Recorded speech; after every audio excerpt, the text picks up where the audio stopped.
우리 너무나 잘 아는 우리 귀한 사도행전의 핵심되는 말씀이죠. 우리 같이 한번 오늘 주실 주님의 은혜를 생각하면서 함께 봉독하도록 하겠습니다. 함께 봉독합니다. 오직 성령이 너희에게 임하시면 너희가 권능을 받고 예루살렘과 온 유대와 사마리아와 땅끝까지 이르러 내 증인이 되리라 하시니라. 아멘. 안녕하십니까. 볼리비아의 최승복 선교사입니다. 이거 마이크가 좋네요. 항상 그냥 우리 볼리비아는 이렇게 음성을 하면 소리가 끊어지고 찌지직거리고, 그런데 이렇게 음향이 굉장히 좋습니다. 제 아내가 저 뒤에 와 있는데, 제가 나중에 가면 제 아내를 소개 안 하면 또 꼬집힘을 당하니까 제 아내를 소개합니다. 사실 이제 거짓말이고요. 제 아내를 좀 소개하고 싶어서 잠깐 좀 일어나시겠습니까? 네, 세상에서 제일 예쁜 네. 사실 선교보고는 저보다 제 아내가 더 잘해요. 예.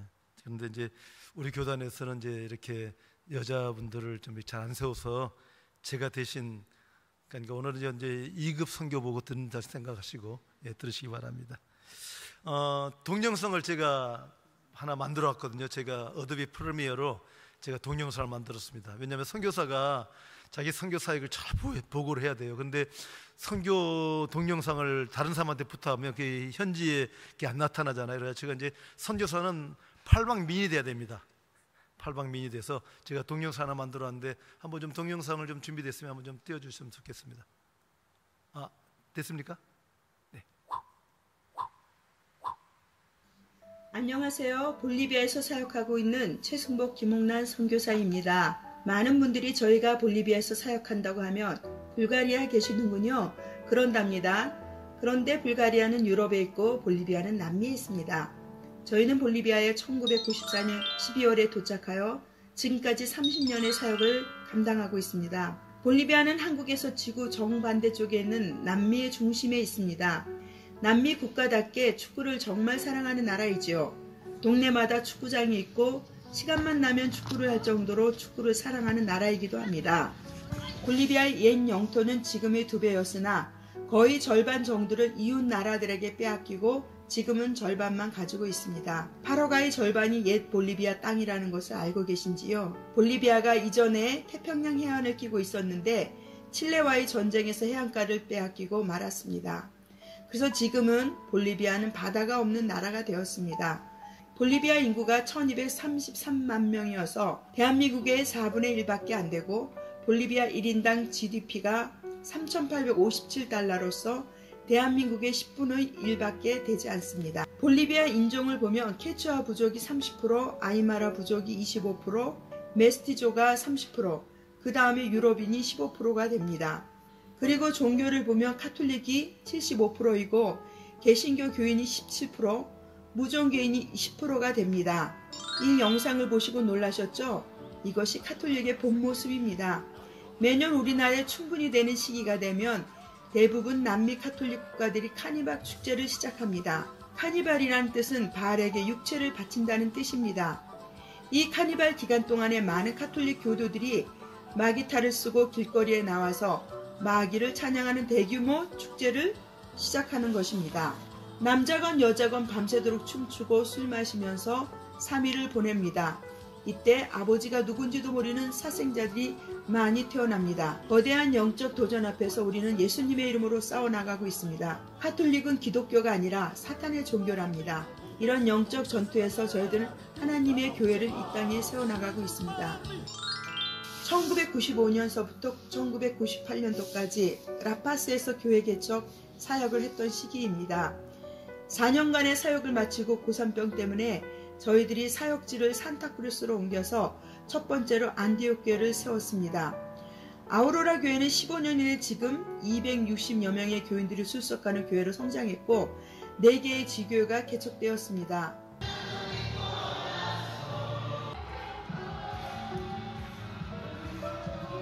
아우로라 트라피체 교회 13주년을 기념하여 찍은 사진입니다. 여기 보이는 땅은 5번째 교회를 개척하기 위해 구입한 땅입니다. 이곳은 마을이 새롭게 만들어지고 있어 많은 사람들이 유입되고 있습니다. 여기는 교도소 입구입니다. 한 남자가 아이를 안고 있네요. 분명히 교도소 같은데 마치 어느 마을에 들어온 느낌이죠. 교도소 같은데 교도소 같지 않는 교도소입니다. 보통 우리가 상상하는 교도소와는 큰 차이가 있습니다. 이 건물은 볼리비아 정부가 현대식 교도소를 지을 재정이 없어서 죄수들에게 돈을 걷어 건축한 교도소입니다. 이들은 24시간 이런 공간에서 자유롭게 생활합니다. 심지어 면회온 여친이나 아내랑 이곳에서 함께 잠자리도 할 수 있습니다. 저희들은 한국에 있는 한 교회의 지원으로 교회당을 교도소 안에 지었습니다. 매주 토요일마다 찾아가 말씀을 전하고 있으며 평일에는 세례를 받을 사람들을 위해 성경 공부를 하기도 합니다. Ya está viniendo. ¿Cómo está? ¿Cómo está? ¿Cómo está? 토요일 예배가 되면 간단한 음식으로 저들을 섬깁니다. 우리가 가져간 빵과 과일 주스는 평상시에 재소자들이 먹을 수 없는 특식입니다. 그동안 우리는 몇 차례에 걸쳐 재소자들에게 세례를 주었습니다. 때로는 우리가 준비한 어린이 풀에서 세례를 받기도 합니다. 간간히 수감되어 있는 곳에서 말씀을 나누기도 합니다. 그리고 매달 한 번씩 생일을 맞은 자매들을 축하해주고 있습니다. 교도소 내에서는 이렇게 자동차를 수리하기도 합니다. 재활을 위한 교도소라고 하죠. 그러나 실상은 경찰들과 결탁한 돈벌이 수단입니다. 수입의 어느 정도는 경찰들에게 뇌물을 줘야 경찰의 보호 아래 자유롭게 활동하며 돈을 벌 수가 있습니다. 그러나 이 사람처럼 가족들에게 버림을 받은 범죄자들은 자신의 생계를 위해서 이곳에서 무엇이든지 돈벌이를 해야 됩니다. 2002년도에 설립된 아가페 기독교학교는 현재 20배 졸업생을 배출하였고 현재 450명의 학생들이 학교에서 복음을 듣고 자라나고 있습니다. 처음엔 학교 운동장이 없어서 이웃집 할머니의 땅을 빌려 사용하다가 하나님의 은혜로 운동장이 구입되고 그 후 유치원 부지까지 구입할 수 있게 되었습니다. 볼리비아 독립기념일을 맞아 학교의 밴드부가 시장과 동네 유지들 앞에서 퍼레이드를 하고 있습니다. 아가페 기독교학교는 꽃덕바에서 아주 좋은 학교로 인정을 받고 있습니다. 단기 선교팀과 학생들이 성경 공부를 하고 있습니다. 단기 선교팀의 방문은 학생들에게 너무나도 좋은 영향을 줍니다. 지금 가정교회는 산타크루스에서 11개의 교회, 95개의 목장을 개척하여 사역하고 있습니다. 저희는 남미 중심에서 가정교회의 허브교회로 성장하기 위해 노력하고 있습니다. 올해에는 두 번째로 목자 컨퍼런스를 치렀습니다. 128명의 목자들이 참석하였고 목자들 너무나 많은 것을 배우고 기쁨으로 돌아갔습니다.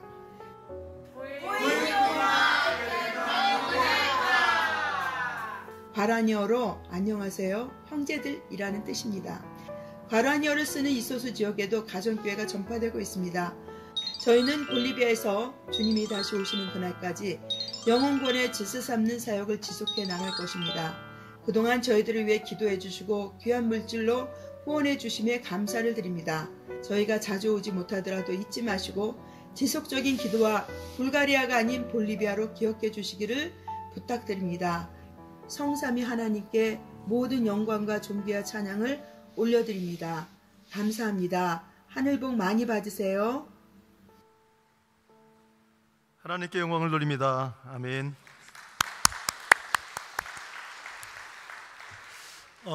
선교 사역을 이제 설명해 보고를 드리기 위해서 먼저 왜 저희가 하필이면 가까운 곳에 선교지가 많은데 왜 하필 남미 먼 곳에 갔냐라고 물어보신다면 다 모든 것이 하나님의 뜻이라고 생각을 할 수밖에 없습니다. 제가 10년 전에 이제 우리 교단 그 게스트하우스에 있을 때 옆에 마침 옆방에 선교사님이 계셨어요. 그래가지고 선교사님 언제 오셨어요? 그랬더니 기쁜 마음에 네 엊그저께 왔어요. 그랬더니 어디 계세요? 그랬더니 저는 베트남에 있습니다. 근데 언제 가세요? 근데 내일 모레 갑니다. 그래요. 그래서 야 진짜 꿈의 직장이구나. 너무나도 가까우니까요. 볼리비아 예를 들어서 볼리비아에서 한번 오려면 진짜 이틀을 죽을 똥 말 똥 비행기에서 똥똥을 싸면서 와야 되는데 근데 참 가까운 계신 분들은 물론 이제 다들 장단점이 있겠죠. 왜냐하면 옛날에 제가 이제 선교국에서 근무할 때 필리핀에 계신 선교사님 불평을 하시더라고요. 행복한 불평이죠. 그냥 그 필리핀에 있는데 그럼 아침에 잠자기도 전에, 잠이 깨기도 전에 전화 온대요, 동기한테서. 그래가지고 나 지금 필리핀 공항인데 나 마중 나올 수 있어? 그런데요, 연락도 안 하고. 그래서 이제 필리핀이나 이제 가까운 데 계신 분들은 하도 방문자들이 많으니까 그냥 뭐 연락을 끊는다는데, 볼리비아는 여러분 오셔도 됩니다. 그건 한 번도 지금까지 한국에서 방문하신 적이 없으니까 30년 동안. 네, 그러니까 오시면 저희들이 쌍술고 플랜카드를 만들어 가지고 공항에서 맞이하도록 하겠습니다. 그리고 또 특별히 오시면 저희가 숙박을 제가 제공을 하겠습니다. 네, 오세요. 오시면 쌍수들을 환영합니다. 예. 그리고 제가 이제 선교사로 파송에 헌신한 거는 고등학교 때였어요. 제가 원래 이제 육사를 가려고 했는데, 그래서 육사를 가가지고 박정희 대통령의 대의를 이어서 우리 한국의 개혁을 일으키고 혁명을 일으켜서 우리 한국의 이 썩어 빠진 제 그때죠, 젊은 피죠, 이 개혁을 해야 되겠다. 그런데 하나님께서 너는 한국에 놔둬서는 안 되겠구나. 그래가지고 너는 멀리 볼리비아로 가라. 그래가지고 귀향을 보내셨어요. 그래서 제가 볼리비아로 간 것 같아요. 예, 한국을 기억하지 못하도록. 그래가지고 제가 이제 볼리비아로 이제 하나님께서 저를 선교사로 보내주셨는데, 총신을 간 것도 사실은 이제 선교사 되기 위해서 갔습니다. 갔고 제가 또 이제 이렇게 뭐랄까 이 약삭 빠르지는 못해요. 예, 무직하고. 제가 군대 있을 때도 다른 동기들은 그냥 뭐 휴가를 서너 번 찾아먹었는데 저는 딱 2번 찾아먹었어요. 예, 딱 2번. 그러니까 저는 쉬는 데는 이렇게 재주가 없고 그냥 무직하게 그냥 일만 하는 이제 그런 타입인 것 같아요. 그래서 이제 선교사로 훈련 받으면 총신에서 훈련 받고, 또 이제 파송을 이제 받기 전에 제가 총회 선교국에 있었습니다. 그때 이제 강승삼 선교국장이 계실 때 3년간 사역을 하다가 마침 이제 볼리비아에서 오신 한인교회 목사님이 다짜고짜 저한테, 제가 이제 사무실이 선교국에 대추동에 사역을 하고 일하고 있는데 갑자기 저한테 막 항의를 하시는 거예요. 왜 볼리비아는 선교사를 안 보내주냐고. 그래서 네? 그랬더니 내가 3년 동안 계속 선교사 보내달라고 선교 편지 있는데 왜 안 보내주냐고. 그래서 사실 죄송합니다. 제가 그 선교사 편지 담당이 아니라서 제가 못 받습니다. 죄송합니다. 그리고 이제 그분을 이제 일단 화를 눌러야 되잖아요. 그래서 이제 일단 죄송하다고 하고 난 다음에 그분의 선교 파일을 읽어봤어요. 그랬더니 이분이 3년 전부터 학교 건물을 5층짜리를 진짜 지어놨어요. 잘 지어놨어요. 근데 건물이 욕심이 나잖아요. 왜냐하면 선교사가 가면 처음에 가가지고 이제 선교 캠프를 만들어야 된다. 선교 센터를 만들어야 돼요. 사역을 해야 되고. 근데 그 돈이 만만치가 않습니다. 그런데 이미 거기에 선교 센터가 있고 학교를 해야 된다. 그래서 이제 교육 선교사를 찾는다 그래가지고 제가 그랬어요. 목사님, 제가 가겠습니다. 그러고 난 다음에 약속을 했는데 이제 그분이 어디 계신가 했더니 볼리비아예요. 남미예요. 그리고 더군다나 남미에서도 안데스 산맥 꼭대기예요. 해발 4,000m. 그래가지고 제가 후회를 했어요. 괜히 간다 그랬나? 그런데 제가 사실 이제 군인이 되려고 했기 때문에 남자 이런 한국 그걸 다 이런데 다 잊어버렸는데 뭡니까? 남아 이런 중천금. 예, 그 의리가 있는 사람이에요. 그래가지고 이제 그분한테 간다고 말했기 때문에 안 간다고 그러면 제가 또 이렇게 실언을 하는 사람이 되잖아요. 예? 그래가지고 이제 제가 가기 전에 저희 가족을 다 옮기기 전에 핑계거리를 찾기 위해서 안 간다고 핑계거리를 찾기 위해서 이제 선교지 답반을 갔습니다. 10월달에 12월달에 파송인데 10월달에 갔어요. 가가지고 이제 혼자 갔습니다. 가가지고 이제 선교지 갔는데 해발 4,000m 딱 갔는데 다른 분들은 4,000m 올라가면 막 그냥 졸도도 하기도 하고 기절도 하고 막 어떤 분은 죽기도 해요. 예, 그런데 저는 말짱한 거예요. 이게 웬 조화인가? 그래가지고 이제 그분 따라서 그냥 볼리비아를 다 한번 돌았어요. 그런데 괜찮더라고요. 그래서 이제 저는 우리 가족들 데려가도 괜찮겠다 싶어가지고 이제 12월 달에 파송 예배를 드리고 이제 데려갔는데요. 문제가 생겼어요. 공항에 아이들이 딱 도착했는데 아이들 입술이 파랗게 변하는 거예요. 제 아내도 그냥 머리가 아프고 해발 4,000m에 비행정이 있으니까. 그래가지고 이제 불이 나게 그냥 막 차를 태워가지고 그냥 밑으로 내려갔어요. 해발 3,400m로. 이제 거기서부터 이제 하는데 제 아내가 차를 타고 내려오는데 그걸 봤대요. 비는 부석부석 내리는데 시장을 통해서 내려왔대요. 지름길을 통해서 내려온다고. 그런데 제 아내가 창밖을 이렇게 보는데 비가 내리는데 원주민 할머니들이 모자 하나 쓰고 땅바닥에 그 빗물이 흐르는 땅바닥에 앉아가지고 뭘 팔고 있는 걸 본 거예요. 그러면서 아내가 하는 말이 뭐냐면, 이곳에 무슨 선한 일이 있을까? 이곳에 무슨 선한 일이 있을까? 이곳에서 하나님께서 저 보내주셨는데 이곳에 무슨 선한 일이 있을까 하고 눈물을 그렇게 흘렸다는 거예요. 그 창고하면서 내가 왜 왔던가, 내 울려고 내가 왔던가, 이제 그 노래를 아마 불렀던 것 같아요. 근데 내려와서 해발 3,000m 내려왔더니 아이들이 이제 그때 2살, 4살이었는데 이제 열심히 이제 놀고 뭐 이제 적응이 됐어요. 밑에 내려와가지고. 그렇게 해서 이제 그 학교에서 이제 저희들이 사역을 했습니다. 한 4년간 사역을 했는데, 저는 이제 이사장, 그러니까 한국인 이사 3명, 볼리비아 이사 3명. 그래가지고 제가 이제 이사 중에 1명, 대표 이사로 돼가지고 이제 제가 이제 사역을 했어요. 그런데 이제 문제가 뭐냐면 계속 고산병으로 괴롭히는 거죠. 저는 괜찮았어요. 이제 문제는 저는 이제 위쪽에 문제가 좀 있었던 것 같아요. 그래가지고 밥을 먹으면 속이 더부룩하고 이렇게 자꾸 가스가 나오고 그래요. 근데 제 아내는 거기 있으면 좀만 올라가도 귀가 막 그냥 막혀가지고 귀가 막히고 그래가지고 귀가 뚫리면서 그냥 그렇게 통증이 오고, 그리고 제 아이들은 아침에 일어나면 커피를 줄줄줄 흘러가지고 오는 거예요. 근데 처음에는 커피를 흘리는데 막 놀래가지고 오더라고요. 그래가지고 저도 이제 놀라지 않기 위해서 괜찮아 커피 흘려도 괜찮아, 2살 4살짜리. 그래가지고 커피 닦아주고 그러는데 매일마다 그렇게 커피를 흘리는 거예요. 그래서 이제 하나님께서 보내주셨으니까 또 사역을 해야지. 그러다가 4년 지나고 난 다음에 제 아내가 뭐 아내 이기는 남편 없다고, 아내가 이제 여보 우리 내려갑시다.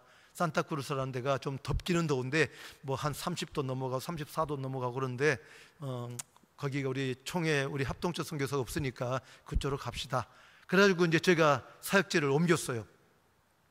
옮겼는데 너무너무 더운 거예요. 근데 너무나도 좋은 게 뭐냐면 해발 4,000m에 있는 그 라파스, 수도 라파스는 나무가 별로 없습니다. 나무가 별로 없어요. 그리고 워낙 이제 햇살이 너무 쬐니까 보통 사람들이 여기가 우리 여러분 그 야구 선수들 보면 여기다가 까맣게 칠하잖아요. 예? 그런데 거기 원주민 그 사람들은 그냥 자연적으로 이렇게 만들어져요.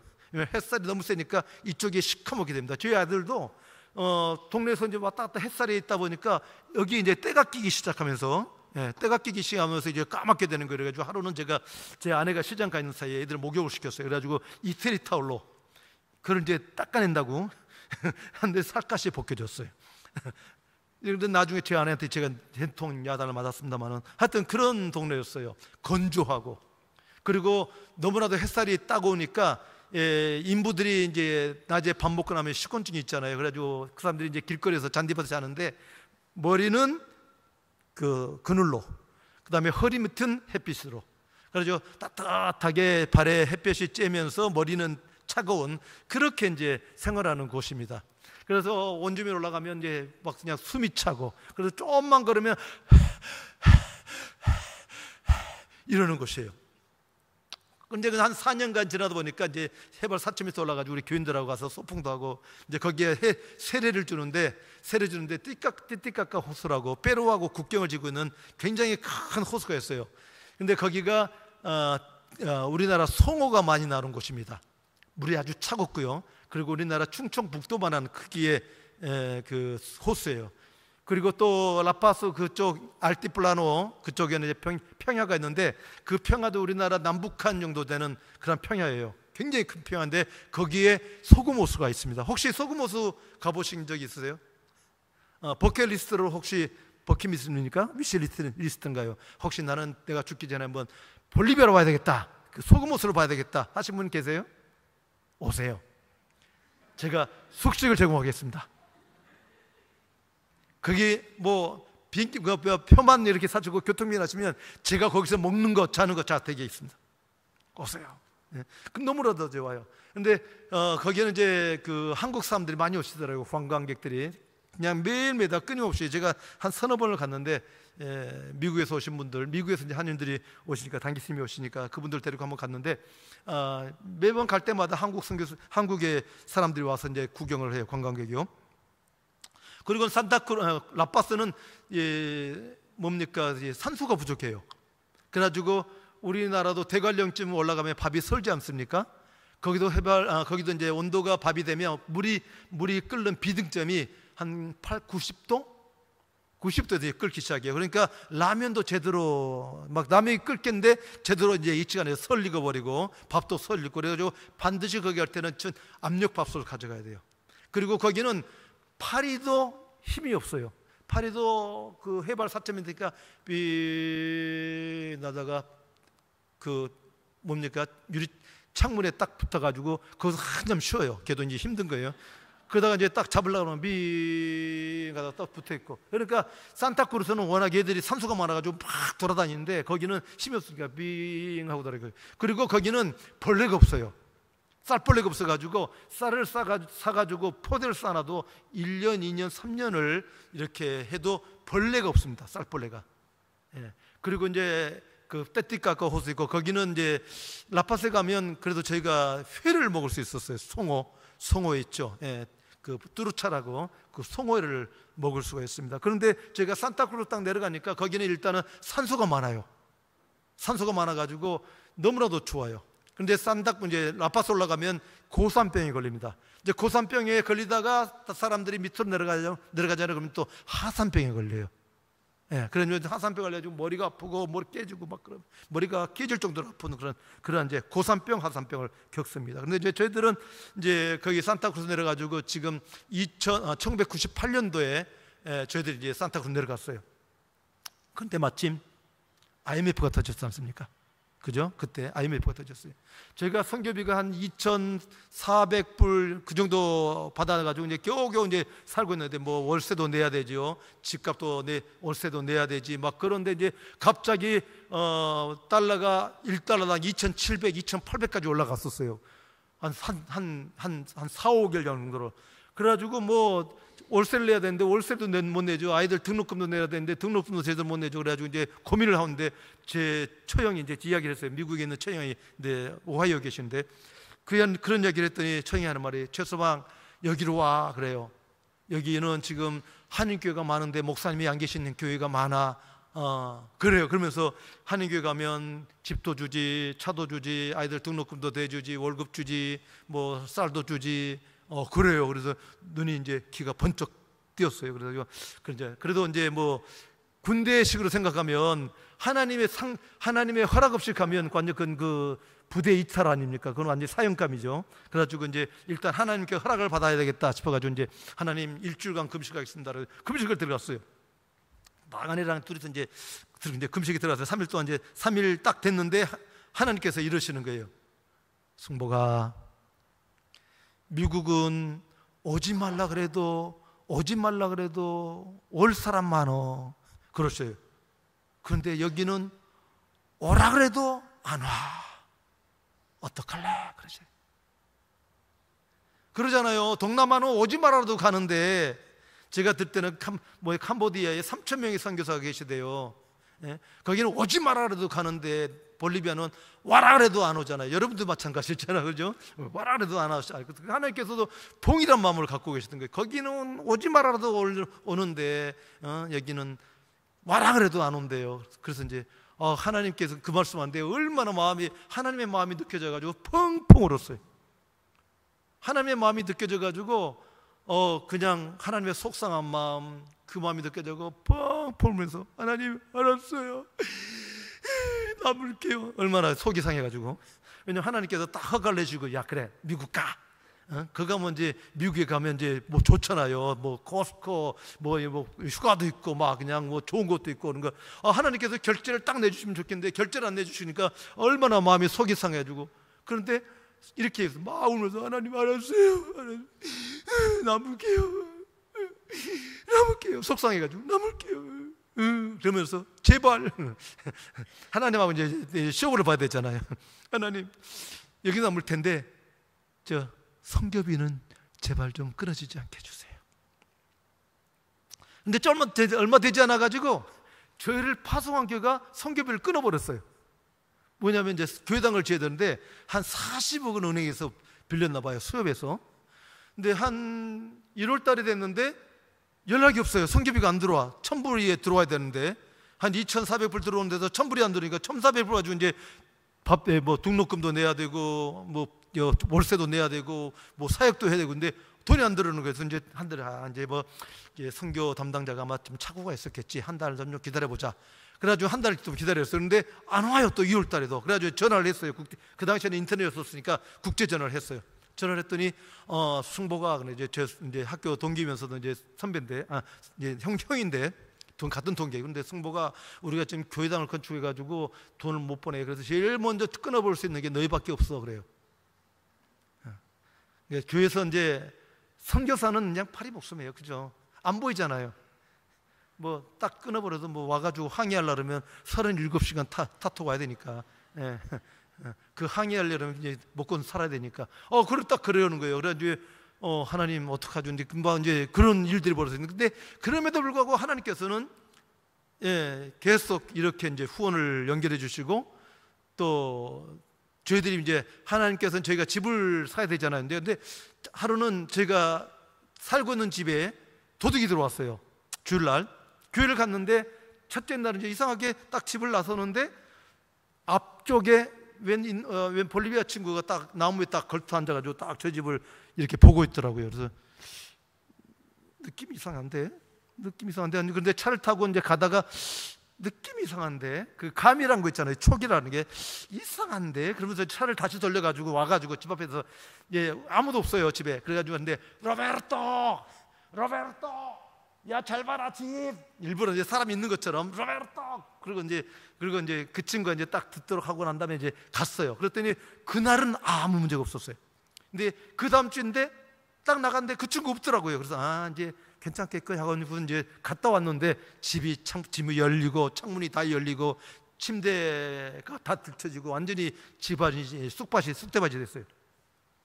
그 다음부터는 무슨 일이 벌어지냐면요, 저희가 조그만 강아지를 하나 샀어요. 큰 강아지를 산 게 아니라 조그만 강아지, 삽살개 같은 강아지. 그런 개들은 왜 샀냐면 잘 짖잖아요. 망망 짖잖아요. 그래가지고 그 강아지를 샀어요, 조그만 거. 그리고 우리 아이들은 자기 방에다가 이 빗자루 하나 들고 빗자루 세워놓고 그 한 7살 6살 애들이 이제 그걸 들고 있는 거예요. 저도 이제 얼마나 불안해요. 도둑이 들어온 집이니까. 이제 그렇게 막 불안한 가운데 있는데 하루는 이제 선교지를 갔다가 오는데 어떤 집이 하나 좀 좋은 게 있어요. 저기에 멋있는 집이. 그런데 제 아내가 하는 말이, 여보 저기 한번 가볼까? 그래요. 그래서 야 그럼 가보자. 그런데 거기를 이제 월세를 주는 집이었어요. 그래가지고 이제 제 아내는 저런 집에 갔다 들어갔더니 그 집을 보고 딱 나와서 이제 밖에 이렇게 뜰에 있는데, 잔디밭에 있는데 제 아내가 하는 말이, 여보 왜? 그랬더니 하나님께서 이 집을 우리한테 주시겠대 그래요. 왜냐면 이 사람은 이제 옛날에 성령세를 받은 사람이기 때문에 하나님의 음성을 듣거든요. 그래서 여보 하나님께서 이 집을 주시겠대. 그래서 우리가 무슨 돈이 있어? 근데 하나님께서 당신한테 이야기했으니까 당신이 구해봐. 하나님께서 당신한테 말씀하셨으니까 당신이 돈 마련해봐. 그랬어요. 그리고 이제 그러난 다음에 저는 또 아내가 이제 아내한테 맡겨놓은 다음에 또 제가 가만히 있을 수 없잖아요. 근데 아내가 그런 거예요. 여보 당신 누님한테 좀 한번 연락해봐. 돈 좀 빌려봐. 그래서 또 이제 이 사람이 또 그렇게 말하니까 또 전 누님한테 이제 연락을 했죠. 누나 이렇게 있는데 한 10,000불만 빌려줄래? 그래가지고 10,000불 빌려가지고 이제 일단 선불을 냈죠. 계약금을 내가지고 이제 그 집을 이제 샀어요. 제가 월세를 한 350불을 냈었는데 한 100불, 150불만 더 추가하면 이제 그 돈이 이제 그거 집이 이제 우리가 되는 거죠. 왜냐하면 월세를 내면 그 끝까지 그거는 우리 게 안 되는 거예요. 그래가지고 한 150불 월세 낸 것에 150불 더 추가해가지고 이제 그 집을 7년 동안 부어가지고 저희가 그 집을 샀습니다. 이제 그 사고 난 다음에 하나님께서 이제 그렇게 이제 채워주시는 거예요. 그리고 또 이제 사역을 해야 되는데 땅을 사야 되는데 한 10헥타면 10만 제곱미터예요. 10헥타의 땅이 나왔는데 저희가 살고 있는 데서 얼마 먼저 하는데 돈이 없는 거예요. 한 5만 달러를 요구하는 거예요. 하나님 없는데요. 그랬더니 우리 이제 강승삼 목사님이 딱 오셔가지고는 그때 저희한테 돈을 딱 주시는 거예요. 한 3만 불인가를 딱 주셨어요. 그리고 이제 또 저희가 돈을 딱 막 긁어 모아가지고 한 5만 불을 딱 해가지고 그 땅을 샀어요. 그래서 이제 그 땅을 샀는데 하나님께서는요, 저희가 이제 성교비 그 주원교가 없잖아요. 그래가지고 한 몇 년 있다가 이제 그 땅을 이제 이렇게 분할해가지고 이제 팔기 시작했습니다. 예, 도시화를 해가지고 할아버지 탈부인데 그 땅을 팔면서 저희들이 한 10년을 먹고 살았어요. 하나님께서 그 땅을 이제 성교비가 없으니까 이제 그 땅을 이제 도시화해가지고 주택형 해가지고 이제 그 땅을 팔아가면서 하나님께서 이제 선교지에서 이제 살아가게 하시고 또 학교를 거기서 하다가 이 꽃독가로 옮겨왔습니다. 제가 학교를 이제 그쪽 딴 데 저가 좀 멀었어요. 그래가지고 건물을 좀 지었는데 하나님께서 돈 보내주시면 건물 하나 짓고 돈 안 보내주면 쉬고 이제 그렇게 이제 하면서 이제 거실을 한 6개 지었는데 거기서 학교를 시작했거든요. 시작했는데 그 버스를 하나 샀습니다. 시골 버스, 이제 중고 버스를 한 30년 된 걸 샀어요. 그런데 운행하는 날보다 이 고장나는 숫자가 더 많은 거예요. 하루는 제가 이제 그 버스를 가지고 막 하는데 뭐 빵꾸가 터지고, 빵꾸 터지면 또 한동안 아이들이 이제 길거리 서가지고 이제 바퀴를 갈 때까지 또 아이들이 서 있는 거예요. 그리고 이제 하루는 이제 저희들이 학생들 잔뜩 세우고 제가 뒤따라가는데 갑자기 저쪽에서 그 버스에서 막 불이 나는 거예요. 그래서 깜짝 놀라, 저게 여보 저 버스가 나 불이 나는데 저게 뭘까, 우리 버스일까? 그래가지고 막 갔어요. 갔더니 저 이제 버스가 뒤에가 이제 엔진이 있는 버스 있잖아요. 뒤에 엔진인데 그 엔진 쪽에서 막 불이 나는 거예요. 그래서 나중에 봤더니 이 운전사가 학교에서 이제 아침에 애들 태우고 그 다음에 오후에 한 4시간 있다가 아이들 또 데리고 이제 자기 집으로 보내주는데 중간에 그 쉬는 시간에 버스 밑에서, 그늘 밑에서 좀 잠을 자야 되겠다 싶어가지고 이 매트리스, 스펀지 매트리스를 그 옆에다가, 엔진 옆에다가 놔둔 거예요. 올 때는 괜찮은데, 엔진이 가열이 안 돼가지고 괜찮은데 아이들 태우고 학교로 가는 사이에 그 스트레스가 뭡니까? 스트레스는 제가 스트레스 받았네요. 스펀지 매트리스가 이 엔진에 닿아가지고 막 불이 나기 시작한 거예요. 그러니까 그냥 아이들 가까이 갔더니 아이들이 창문으로 뛰어내리고 뭐 그냥 막 난리가 났어요. 그 큰 길가에서. 야, 이건 아니다. 그래가지고 나중에는 이제 학교를 하나 기도를 해서, 하나님 아무래도 이건 아닌 것 같습니다. 우리가 좀 이제 꽃독가 쪽에, 지금은 우리 학교죠, 그쪽에 좀 옮기를 원하는데 하나님 좀 땅을 좀 주세요. 그런데 어느 날 아주 그냥 중심에서 가장 가까운 한 과도로 이제 우리가 뭐라 그러죠? 한 블록 떨어진 곳인데 거기에 땅이 하나 나왔어요. 근데 굉장히 싸게 나왔어. 그 당시 막 이제 초창기니까 굉장히 싸게 나온 거예요. 그래가지고 그 땅을 딱 샀어요. 사고 이제 거기다 건물 올리고, 근데 이제 운동장이 없는 거죠. 예. 좀 땅 하나 사가지고 이제 건물 올리니까 운동장은 진짜 여기 있는 강대상밖에 안 되는, 이 정도밖에 안 되는 거예요. 그래가지고 이제 뒷집에 할머니 거기한테, 그 땅이 굉장히 컸는데 그 할머니한테 이 땅을 좀 빌려줄 수 있어요? 그러면 우리가 내 매점권을 줄게요. 우리 학생들한테 과일 간식 팔고 해가지고 초콜릿 팔고 해가지고 서로 이렇게 좀 윈윈 합시다. 당신도 돈 벌고 우리도 이제 합시다. 그렇게 했더니 할머니가 이제 그거를 받아들여 가지고 우리 아이들이 그쪽 가서 놀고, 또 그분은 우리 학생들을 대상으로 돈을 벌고, 그래서 한 5, 6년을 그게 이제 했어요. 근데 계속 기도를 했죠. 하나님, 이 운동장을 주세요. 이 땅을 주세요. 그래서 할머니한테 팔아라 했더니 안 판대요. 할머니 주세요. 근데 이제 어느 날 이 할머니가 돌아가시기 전에 그렇게 말하는 거예요. 이 땅을 우리 선교사님한테 팔아라. 그런데 5만 불을 달라는 거예요. 그런데 돈이 있어야죠. 근데 제가 은행에다가 이제 돈을 빌리려고 했어요. 그래가지고 3개월 전에 이렇게 이제 은행에다가 이제 신청해 놓고 있는데 하나님께서 제 아내에게 꿈을 주셨는데, 어떤 새 여자가 와가지고 저희 집을 이제 도둑질한 거예요. 강도질한 거예요. 총 들고 와가지고. 강도질을 했는데 하여튼 저는 이제 그 꿈을 해석하면서 하나님께서 한 석 달 후에 3이니까 석 달 후에 주시겠구나. 그래가지고 이제 은행에서 이제 계속 3개월을 기다렸더니 은행에서 3개월 후에 하는 말이 당신네들은 학교에서 돈이 안 나오니까 수익이 많이 없으니까 아무래도 응용자를 받을 수 없다고 이제 보이콧을 하는 거예요. 보이콧을. 그래 이제 뭐 은행 이제 그다음에 그 주인한테 은행에서 보이콧했다, 돈이 없다 그랬더니 그 할머니가 하는 말이 이제 그 큰 딸이 하는 말이 그러면 지금 이 땅을 사가지고 우리한테 팔라고 하는 사람이 있는데 이 사람은 7만 불을 주겠다 그런다. 근데 당신은 지금 5만 불인데 어떡하냐. 그러나 엄마가 우리한테 유언을 했기 때문에 우리 목사님한테 주겠다. 근데 딱 제가 그랬어요. 한 주만 기회를 달라고. 딱 한 주. 한 주에 5만 불 만들기 쉽습니까? 그런데요, 기적적인 게요, 볼리비아 가면 이제 사탄 숭배자들이 있어요. 사탄 숭배자들이 있는데 제가 알고 있는 한 자매의 시아버지가 사탄 숭배자예요. 시간이 어떻게 되나요? 괜찮나요? 근데 그 자매한테 부탁했더니 그 자매가 자기 시아버지한테 했더니 시아버지가 희한하게도 사탄 숭배자인데 자기 엄마한테 부탁해가지고 2만 달러를 저한테 빌려준 거예요. 아주 저렴한 인자로. 사탄 숭배자가요. 그러면서 그 자매가 하는 말이 희한해요 목사님.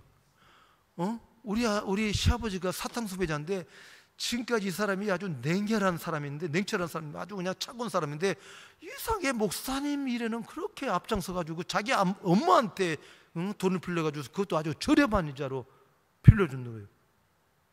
하나님이 일하시니까 불가능이 없는 거예요. 그래가지고 2만 달러를 빚죠. 그 다음에 이제 제가 이제 어느 그 미국에 있는 그 우리 이제 볼리비아 잠깐 오셨던 단기 선교사 오셨던 그분한테 이제 메일을 다 보냈어요. 그런데 하루는요, 그 주간에 예배를 드리는데 수요일날 예배를 하는데 그냥 찬양 부르는데 찬양이 그냥 너무너무 뜨거운 거예요. 그냥 찬양을 1시간 동안 불렀어요. 그래가지고 설교를 못했어요. 찬양을 부르다 너무나도 감동이 해가지고 찬양을 부르다가 그냥 끝내고 집으로 들어왔어요. 그래가지고 딱 들어가지고 이제 메일을 딱 폈더니 어느 권사님이 목사님의 메일을 받고 제가 지금 뭐를 이렇게 개인가 뭔가 하여튼 퇴직금인가를 받았는데 10,000불을 보내드리겠습니다. 또 어떤 권사님이 또 10,000불을 보내주셨습니다. 그렇게 해가지고 그 돈을 5만 불을 만들어가지고 일주일 만에 드린 거예요.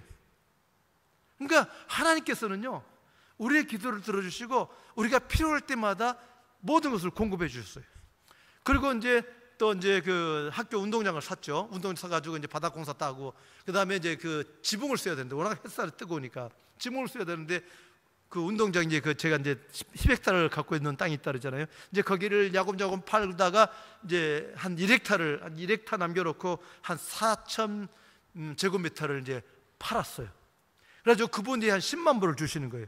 그래가지고 10만 불 가지고 학교도 이제 좀 리모델링하고 그 다음에 지붕도 쓰고 그렇게 해가지고 하나님께서 순적하게 지금까지 인도해 주셨어요. 물론 이제 저는 주파선교는 아직도 없습니다. 주파선교도 없고 뭐 그렇게 많은 후원도 없지만은 하나님께서 필요한 때마다 조금씩. 그래서 지금은 저희가 그렇게 뭐 선교비는 그렇게 많지는 않지만은 그러나 또 이제 학교도 자립이 돼 있고 교회도 자립이 돼 있고요. 그렇게 있고요. 저희가 이제 볼리비아 같은 경우는 찬양을 드리잖아요. 그러면 1시간 동안 찬양을 해요. 1시간 동안. 그래서 다 일어나요. 그래가지고 아까 그냥 찬양 막 춤추고 막 찬양하고. 아마 여러분 같으면 아마 지겨가지고 왜 안 끝나 그러실 거예요. 근데 이 사람들은 1시간 동안 찬양해. 막 땀을 뻘뻘 흘리면서 아프리카 사람들처럼 막 그렇게 찬양하는 거예요. 너무 처음에는 저도 그냥 굉장히 힘들었죠. 근데 이제 그래서 요즘은 이제 제가 우리 교인들하고 좀 타협을 해가지고 1시간 말고 30분 하자. 30분만 좀 해요. 그래서 30분만 찬양하는데 그렇게 찬양을 좋아하는.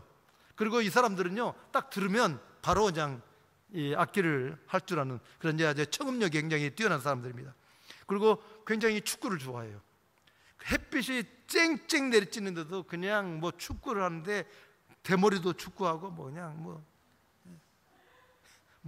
이 사람들은 일사병에 걸릴 일이 없어요. 그렇게 축구를 좋아하는. 우리나라는 이제 우리나라는 야구를 좋아하잖아요. 근데 그 사람들은 이제 축구를 굉장히 좋아합니다.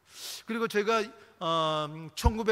2007년도에 제가 이제 가정교회를 14년 만에 제가 안식을 하면서 한국에 가지고 가정교회를 배웠고요. 근데 그 이전에는 완전히 제가 이제 교회를 죽을 썼습니다. 뭐 이제 전통적인 목회를 한 거죠. 왜냐하면 언어도 서툴고 또 우리 한국 문화식으로 그렇게 했고, 그래가지고 이제 14년 동안의 교회 개척의 흔적은 거의 뭐 열매가 없는 그런 가운데 있었습니다. 근데 2007년도에 제가 14년 만에 안식년 와가지고 여기서 이제 한국에 와가지고 가정교회 배우고, 그 다음에 제가 2000년도에 하나님께서 저에게 이제 은사를 주셨어요. 성령의 은사를 주셨어요. 근데 하루는 이제 제가 이제 기도를 하는데 항상 제 마음속에 뭐가 문제가 있었냐면 과연 하나님이 계실까? 여러분 가운데도 아마 그런 고민을 하신 분들이 계실 거예요. 제가 이제 총신을 대학을 나왔고 총신대학을 나왔는데 한 번도 성령님의 역사를, 그러니까 성령 세례를, 그러니까 그냥 이 초자연적인 성령님의 성령의 세례를 받은 적이 없거든요. 그냥 순종을 잘했기 때문에 어머님이 교회 갈래? 네. 세례 받을래? 네. 어디 갈래? 네. 굉장히 순종을 했기 때문에 그냥 순종하면서 그렇게 제가 시작을 했고, 또 너 선교사 갈래? 네. 그래가지고 선교사로 온 거예요. 굉장히 순종을 많이 했죠. 그런데 항상 마음속에 뭐가 있었냐면 과연 하나님 나라가 있을까? 그런데 성경의 모든 말씀은 믿어졌어요. 내가 죄인이라는 것도 알게 됐고, 왜냐하면 순종을 잘했으니까. 너가 죄인이다 그러면 네, 내가 죄인이군요. 그렇게 해가지고 이제 모든 걸 했는데 한 가지 답답한 건 뭐냐면, 다른 사람들이 전도하면요, 그 사람한테 전도할 때 이제 예수 믿으세요 그러면 왜 내가 예수 믿어야 돼요? 하늘나라에 있어요. 하늘나라가 있으니까 예수 믿어야 돼요. 그러면 하늘나라에 있는 거 어떻게 믿어요? 그렇게 묻잖아요. 그러면 제가 할 말이 없는 거예요. 보여줄 수가 없잖아요. 그죠? 그래서 제 성격이 한번 그냥 이렇게 토론을 하면 끝판을 내야 되는 거예요. 그 사람을 설득시켜가지고 그 사람을 딱 이렇게 넉다운 시키는 게 제 그건데, 아무리 복음을 전해도 한 나라가 있다는 것을 제가 보여줄 수가 없잖아요. 그죠? 예수님이 계시다는 것을 보여줄 수가 없잖아요. 예수님을 호출할 수 있나요? 하늘나라를 호출할 수 있나요? 없어요. 그래가지고 항상 그게 마음속에 이제 부담이 됐었던 것 같아요. 근데 항상 근데 하나님, 주님 나라가 있다고 한다면 주님을 좀 보여주세요. 천국 있다고 한다면 좀 보여주세요.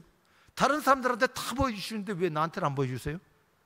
그러면 이제 그런 갈등 가운데 있는데, 하루는 제가 첫 번째 교회 세운 데에서 이제 그런 설교를 했어요. 여러분, 예수 믿으세요. 예수 믿으면 천국 가고 예수 믿지 않으면 쭉 갑니다 라고 하는데, 갑자기 제 교회인가 어디인가 이런 소리를 듣는 거예요. 너는 믿어? 그래요. 그럼 너는 믿어? 못 믿겠는 거예요. 제 양심이 못 믿겠는 거예요. 그래가지고 제가 못 믿으면 제가 사기꾼이잖아요. 지금 사기꾼이죠. 거짓말쟁이잖아요. 지금 제가 목사고 선교사로 가지고 복음을 전하고 있는데 제가 사기꾼이잖아요. 나는 못 믿으면서 다른 사람에게 복음을 강조하는 게 사기꾼 아니에요? 그래가지고 너무나도 마음이 아파가지고 쇼크가 왔어요. 그래가지고 서둘러 예배를 마친 다음에 집으로 팍 가가지고 골방에 들어가서, 하나님 진짜 비참해요. 내가 사기꾼 목사잖아요. 나는 못 믿으면서 다른 사람들에게 복음을 전하는 건 내 사기꾼이잖아요. 너는 주님 진짜 제가 처참해요. 그러면서 1시간 동안 눈물 콧물 흘리면서 주님하고 이제 붙었어요. 약복강에서 기도한 것처럼 막 기도. 하나님 만나주세요. 지금 이 시간에 예수님께서 하늘나라에 올라가신 것처럼 구름 타고 좀 내 앞에 내려와 주세요. 만약에 그 못하시겠다, 바쁘시가지고 못 오시겠다고 하면 천사 좀 보내주세요. 천사가 지금 내 뒤에 나타나가지고 제 어깨를 치면서 나 여기 있어라고 좀 그것 좀 해주세요. 막 눈물 콧물 쓰냐. 아무 일도 없어요.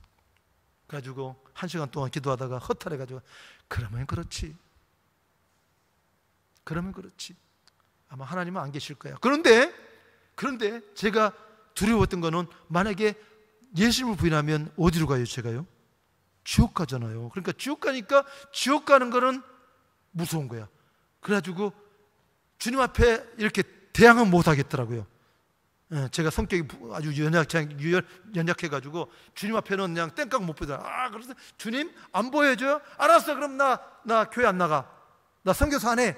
이렇게는 못 하겠더라고요. 지옥 갈 게 무서워가지고. 그래서 이제 그냥 꾸역꾸역 하더니 믿음에 확신 없지만은 그냥 또 전도하고 설교하고 뭐 그렇게 했어요. 그런데 이제 방학 기간 동안에 제가 이제 각 동네마다 다니면서, 교회가 없는 동네마다 다니면서 청소년 아이들 데려가지고 이제 수련을 이제 성경학교에 했는데, 하루는 그 아이들 가운데서 귀신 들린 자가 나타났어요. 그래가지고 하나님께서 그 아주 순한 귀신이에요. 아주 순한 귀신. 그래가지고 하나님께서 저를 훈련시키신 거예요. 그 귀신 때문에 제가 하나님을 만났잖아요. 그래가지고 이제 그러고 난 다음에 그 귀신을 쫓아내고 난 다음에 또 이제 병이 뭐 이렇게 병든 사람한테 손을 대면 병이 나아요. 또 그리고 또 사람 앞에 기도 준다고 뭐 이렇게 해준다고 머리에다 톡 살면 그 사람 푹푹 쓰러지는 거예요. 그래서 이게 뭐야? 그러면서 하나님이 살아계시다는 것을 이제 알기 시작했어요. 그리고 이제 제가 파라과이에 갔는데, 파라과이에 어떤 우리 교단 선교사님이 있는데, 그 선교사님 교회 가가지고 이제 우리가 이런 일이 있었다고 그랬더니, 그러면 자기 교회에서 한번 자기 이제 교인들을 위해서 좀 더 기도 좀 해달래요. 그래서 기도를 해줬어요. 그런데 그때 교인들이 막 성령을 받고 막 그런 거예요. 근데 11살짜리 아이가, 다니엘이라는 아이가 있는데, 그 다니엘이라는 아이가 저쪽에서 이렇게 예배를 참석하고 있다가 저는 이제 저기 앞에서 기도를 해주고 있는데 그 아이가 혼자 푹 쓰러지래요. 그런데 한참 20분 동안 누워있더니 이 애가 와가지고 목사님, 그래, 저를 털어치면서 왜? 그랬더니 목사님 여기 예수님이 와 계세요. 그래요. 어디? 그랬더니 저기요. 그래요. 저쪽에 이제 의자가 3개 있었고 이쪽에 의자가 3개 있었거든요. 저기요. 그래서 저는 이제 그 애가 장난친 줄 알고, 그래, 그러면 한번 가서 예수님 한번 알아봐. 예수님 한번 알아봐. 그랬더니 얘가 터벅터벅 하더니 가운데 의자에 딱 가더니 거기 예수님을 딱 하더니 푹 쓰러지는 거예요. 이게 뭐야? 그런데요, 이게 다 성경 말씀에 있어요. 우리 주님께서 뭐라 그러셨어요? 너희가 2-3 사람이 내 이름으로 있는 곳에 나도 반드시, 영어로 말하면 necessary죠. 반드시 너희와 함께 있더라. 사랑하는 성도 여러분, 저는 그때부터 성경에 있는 모든 말씀이 다 진리라고 믿습니다. 우리가 이해를 못해서, 어떻게 이해하는지를 몰라서 그러는 거지, 성경의 모든 말씀 다 진리예요. 하나님의 말씀이에요. 지금 이 시간에 예수님이 여기 와 계실까요? 안 계실까요? 어디 계실까요? 저 자리 뒤에 앉아 계실까요? 아니요, 이 앞자리에 계세요. 우리의 경배와 우리의 예배를 받으신 주님께서 지금 이 자리에 영으로 와 계세요. 다만 우리가 보지 못할 뿐이지.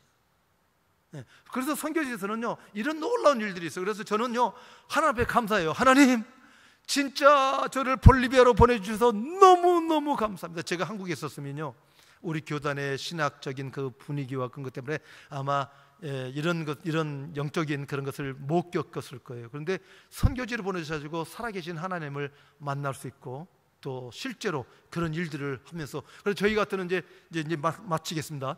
이제 자꾸 시간을 안 보시네요. 그래도 제가 설교를 잘하고 있나요? 그러면요, 우리 교인들은요, 제가 이제 전도를 하는데, 목사님, 우리 엄마가 암에 걸렸어요. 그러면 가가지고 기도를 해줘요. 그러면 성령께서 임하세요.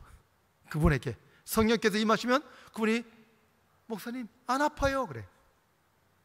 실제로 혀에 설암이 걸린 사람이 있었어요. 변호사인데 이 친구는 이제 교회 신앙생활 잘 안 하던 친구예요. 그런데 이제 이 친구가 이제 베드로인데, 이 베드로가 이 자리에 다니던 그 목사님, 교회 목사님이 저랑 친구거든요. 근데 하루는 저한테 전화 왔어요. 아침에 최 목사님, 지금 우리 옛날에 알고 있는 우리 교인 하나가 지금 설암에 걸려가지고 오늘 수술합니다. 혀를 잘라내야 된다. 좀 가서 좀 기도 좀 해주세요. 그래, 갑시다. 그래가지고 이제 저는 이제 뭐 누가 병 걸렸다면 이제 의심할 여지 없이 하나님께서 고쳐주실 것을 믿고 저는 가거든요. 병원에 갔더니 이제 자기 부인하고 자기가 딱 둘이서 있는 거예요.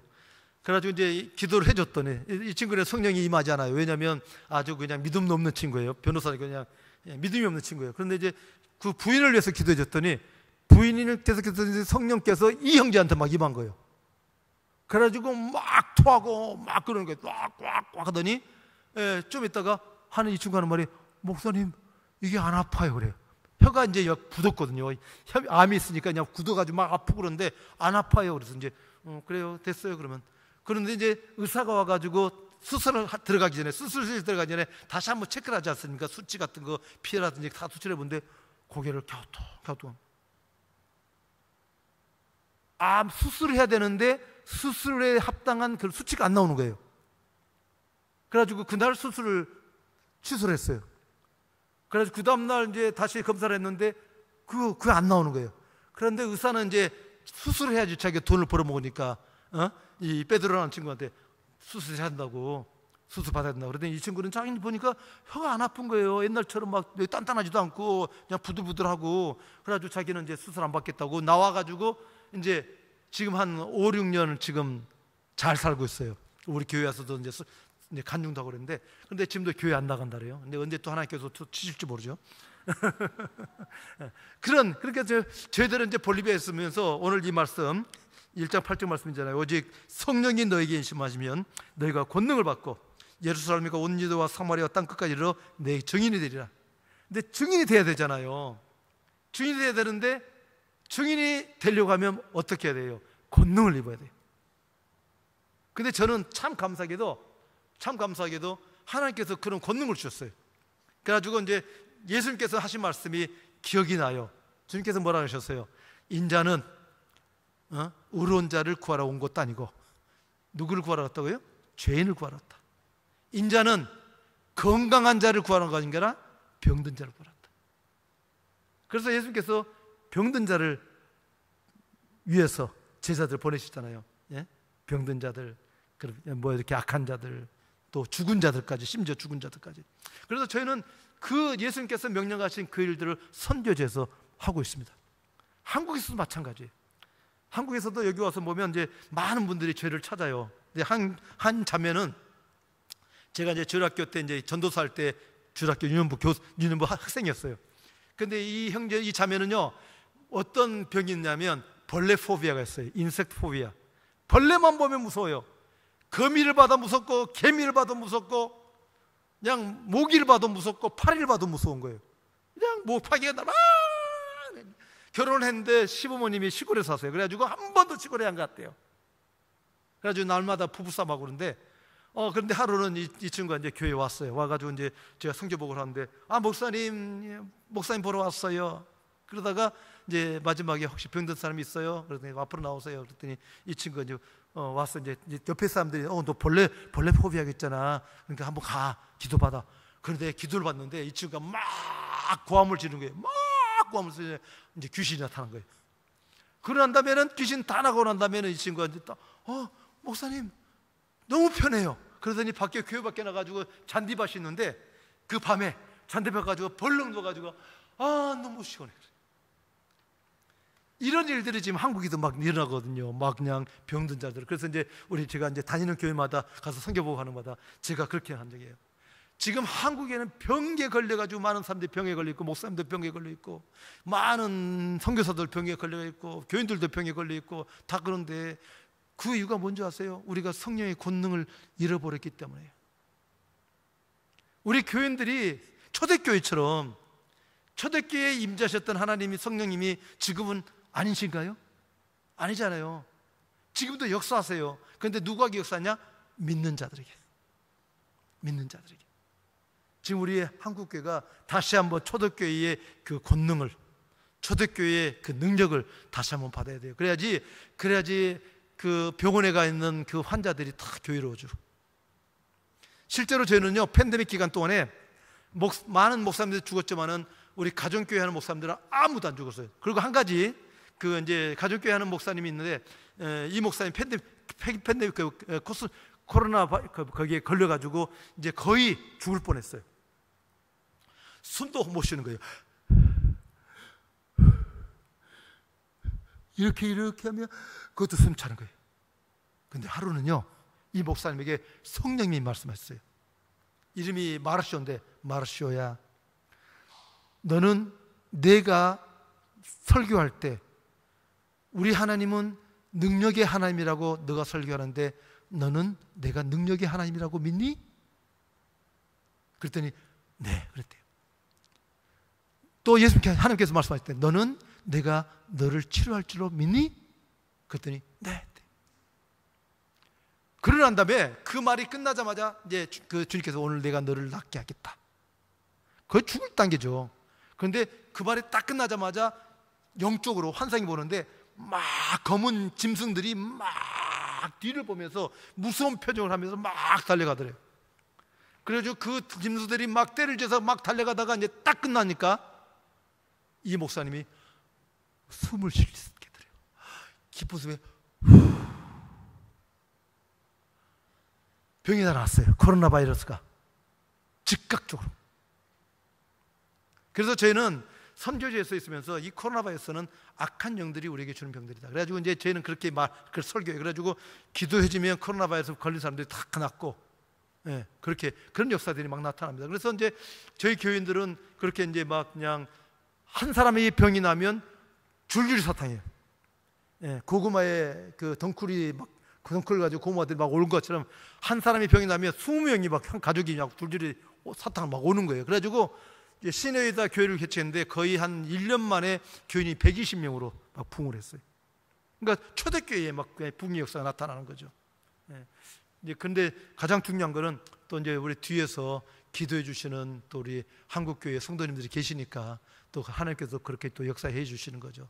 그래서 참 이번에 불러주시는 우리 목사님, 황석희 목사님 너무 감사하고, 네.